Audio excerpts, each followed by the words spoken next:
सोनम वांगचुक यांच्या उपोषणाचा आज तब्बल 19वा दिवस. तब्बल 9 किलो वजन घटलं. थकलेला देह पाहून हळहळ. प्रकृती खालावल्याने जीव धोक्यात.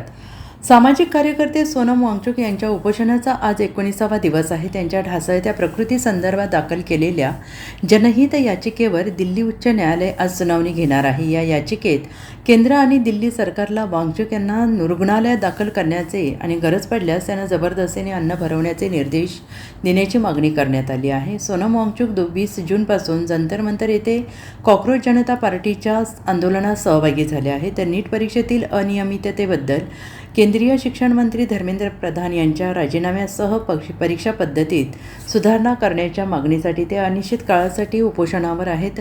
न्यायमूर्ती DK उपाध्यक्ष आणि न्यायमूर्ती तेजस कारिया यांच्या दिल्ली उच्च न्यायालयाच्या खंडपीठाला सरकारी पक्षाच्या अनुपस्थितीमुळे बुधवारी या प्रकरणाची सुनावणी होऊ शकली नाही. या प्रकरणाचे गांभीर्य लक्षात घेऊन न्यायालयाने हे प्रकरण गुरुवारी सुनावणीसाठी सूचीबद्ध केले आहे आणि केंद्र आणि दिल्ली सरकारकडून प्रतिसाद मागवला आहे. या याचिकेत वांगचुक यांच्यावर तातडीच्या उपचारांची मागणी करण्यात आलेली आहे. याचिकाकर्ते राकेश कुमार सैनी यांनी म्हटलं आहे की जर उपोषण सुरूच राहिलं तर येत्या काही दिवसात वांगचुक यांचा जीव धोक्यात येऊ शकतो.